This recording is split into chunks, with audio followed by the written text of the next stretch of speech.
And here's something you might not have done in an aircraft with an engine before, is take your ignition key, put it right to the off position. Okay, alright, here we go.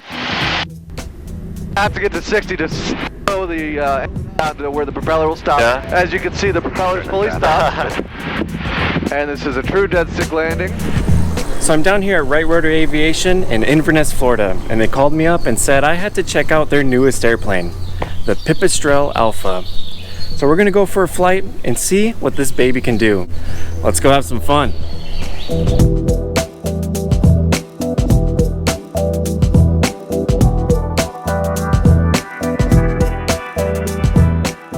What you're looking at right now is the special edition Pipistrel Alpha Trainer. The Alpha Trainer comes from a long line of airplanes designed with pure efficiency and aerodynamics in mind. This beauty of an airplane was signed by the founder and CEO of Pipistrel himself, Ivo Boscarol. The Alpha can be registered as a light sport, a motor glider, or experimental home-built airplane. And this particular aircraft is a motor glider which features a feathering propeller, spoilers in the wings, and can get about a 15:1 glide ratio.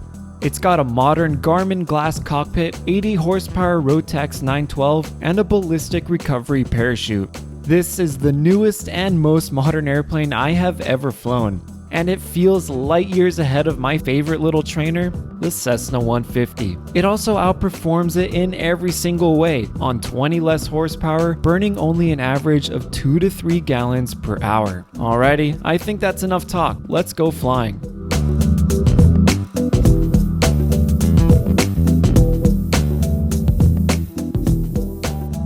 Clear prop. Inverness traffic, Pipistrel 34 Romeo Romeo at the FBO, taxiing to runway 19 via Alpha, Inverness. Yeah, it's the handbrake so far is not that bad. It's just a little different. You're just not really touching the throttle as much. Is that kind of how you? So I prefer hand brakes actually. Yeah. For a number of reasons, particularly with training. Students can't use the differential brakes for turning when they shouldn't on a steerable nose wheel aircraft. A lot of times students ride the brakes on a Cessna, say, by accident. They can lock up the tires, right, and that can cause serious issue, of course. The other reason is I've trained a number of people who don't have full use of their legs necessarily. Yeah, maybe from an injury or something. They're able to control the rudder pedals, but not able to depress their toes to control toe brakes. So a lot of people seek handbrake aircraft in that scenario. Okay. All right. So what we're looking for takeoff is staying on center line, of course, just like any aircraft. It is a rudder airplane, so you will need right rudder. Okay. We're gonna rotate at 40 and climb out at 60. All right, rotate at 40, climb out at 60. Inverness traffic, Pipistrel 34 Romeo Romeo, departing runway 19 Inverness. One thing I'll say is throttle has a lot of throw. Make sure you go all the way to the stop on the throttle. Okay.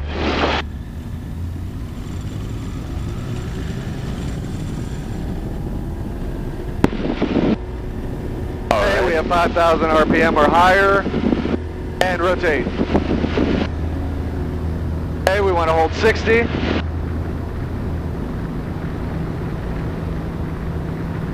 A little bit more right rudder. And we can put our flaps up. Flaps up. Oh, it climbs real nice. And it's a hot day, so the density altitude's probably already 1,300 or 1,400 if I had to guess. Left base, runway 19er, Inverness traffic. Yeah, the controls are really light. Yeah, it's a precision machine. It's kind of like a sports car. Yeah, it feels great. What a nice performer. Yeah, everyone's really surprised by it because it's only 80 horse. Yeah, it all has to do with the efficiency of the airframe design. I'm just not used to planes, you know, climbing so well. You know, I've been flying the Cessna 150 so much. Oh yeah, The night and day difference here. Yeah, so on the way up, we're just getting used to the aircraft, feeling what it's capable of. You see our voltage is at 13.9. That's pretty much fully charged. You can turn off your fuel pump and watch our fuel pressure. Man, the visibility is so nice in this plane too. Yeah, it's something not a lot of people are used to.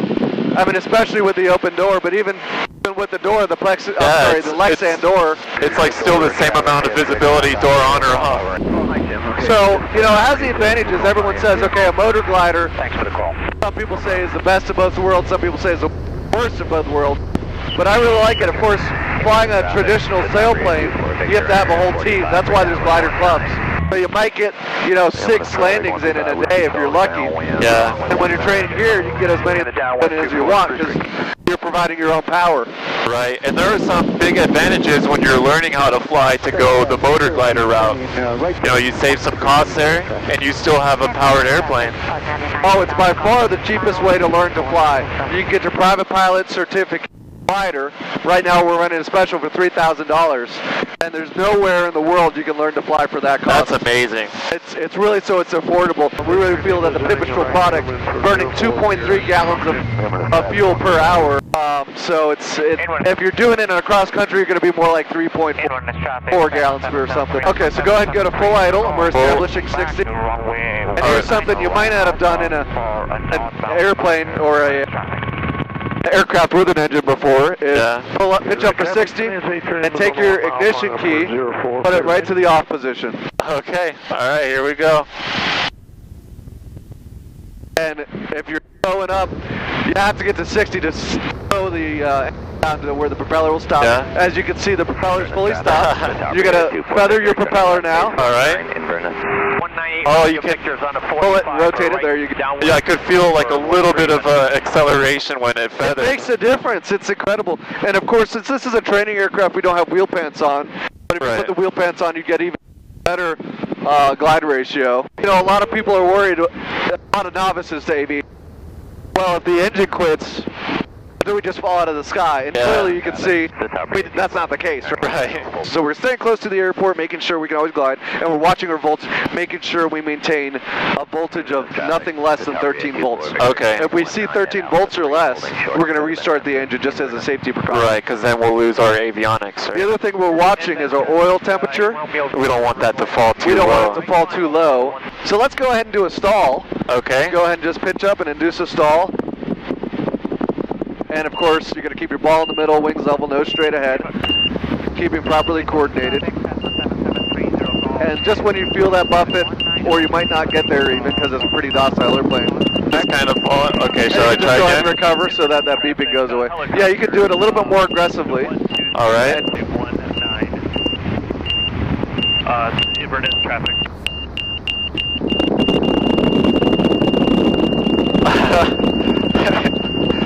That's about all you get. Yeah. Okay, let's go on a heading of 140, and we're going to do steep turns. Okay. We're looking for 45 degrees of bank, and we're going to need a significant amount of rudder, and we'll do this turn to the right. Rudder in, a little more rudder. And a little bit more bank. 123, Mike Papa. We're entering a little bit more bank, and pitch up a little bit. For traffic. There we go. 30 Golf. Left crosswind for northbound departure. Inverness traffic. Very nice. That was excellent. And we did one to the right. You can do one to the left if you like. To the north. And pitch down. Okay, 180 and depart to the west. More bank. Pitch up a little bit. And you don't have any of the distraction of an engine. Yeah. You know, when you're here, it's just the purest form of flight.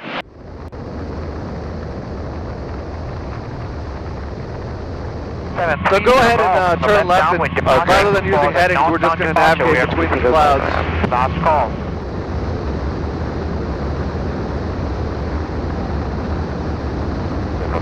And so you notice when we're power on, we say Pipistrel, because we don't want people to give us priority. We're just flying around with the engine. Yeah. But now we're gliding. So you kind of change the plane that you're in. Base for runway 19. Inverness traffic. Inverness traffic glider is in a high left downwind, 2,000 feet, circling to land at runway 19 or Inverness. The beautiful lakes of Inverness below us.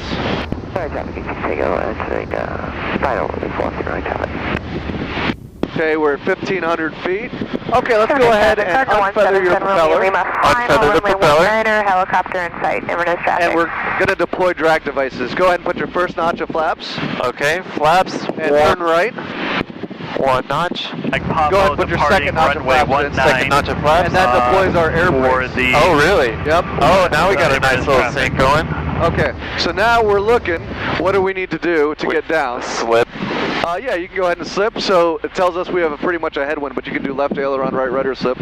Inverness traffic glider is on a high final 19er Inverness. Sync rate. Now, if we looked short, we could, of course, stop slipping. We could refeather our propeller. Okay. And we could get rid of our air brakes. On that traffic, And flat. right base for 4. Caution. Sync rate. Crystal River traffic, Dakota 620 Bravo, 2 miles west, inbound for full stop with a 2-mile final. Crystal River. Okay, I'm going to get rid of your air brakes. Okay. Okay, straighten clear up. runway 19er, Inverness traffic. You can slip again a little bit if you want. Okay, go ahead and straighten up now. And this is a true dead stick landing.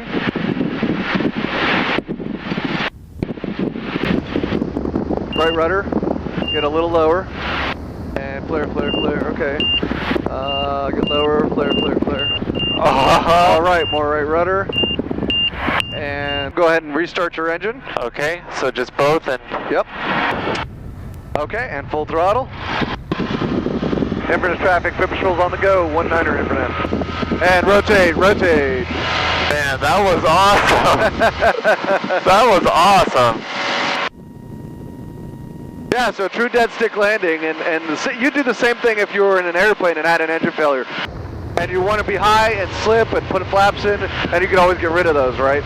You can never regain your altitude or airspeed. Right. This thing also gets off the ground real quick, too. Oh, yeah. Yeah, it all has to do with aerodynamic efficiency. Yeah. Yeah, let's go ahead and go to idle. All right, we'll go to idle. And establish 60 on your airspeed. And once you're at idle and at 60, traffic helicopter. go ahead and put that key to the off position.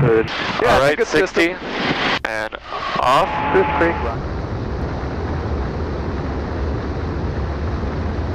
Go ahead and feather your propeller.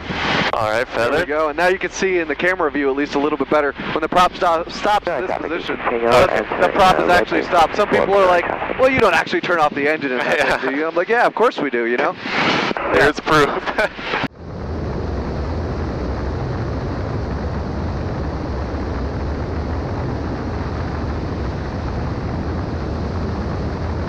And then you fly literally for free, you know? That's beautiful. Go ahead and turn left so we avoid the cloud ahead of us. Clear left. Inverness traffic, glider is 2,500 feet above the field, circling to land 19er Inverness.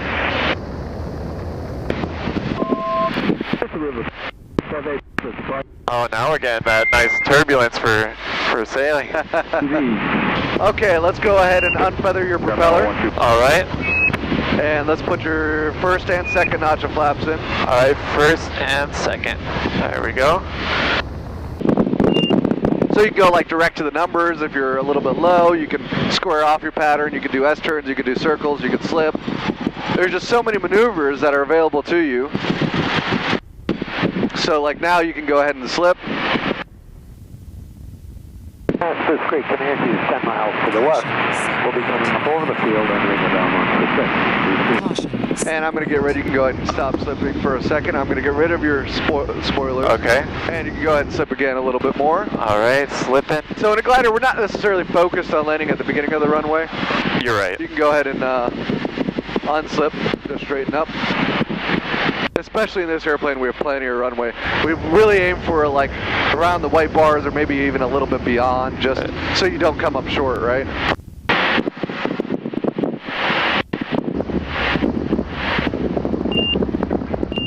Oh, yeah, man. Beautiful. Keep that wheelie in. So the POH says to wheelie as long as you can. Okay. And of course, in a nose wheel, the name of the game is protect that nose wheel. Right. And that's why you do that. A second reason is aerodynamic braking, right? Notice, you know, we were talking about the handbrake earlier. It hasn't been a concern. Yeah. You know, it slows down kind of nice. And we'll just roll off here. Look at that, so quiet. And we'll need to restart our engine now. Alrighty. We're running out of energy here. Okay, let's throttle off and start. Hey, you really nailed that. Thanks so much for watching, and if you enjoyed the video, make sure to like and subscribe. Also, be sure to check out Right Rudder Aviation in the heart of Central Florida for all your flight training needs. And if you want to buy any Pipistrel aircraft, Right Rudder Aviation is the United States Pipistrel dealer. Until then, blue skies, and I'll see you on the next flight.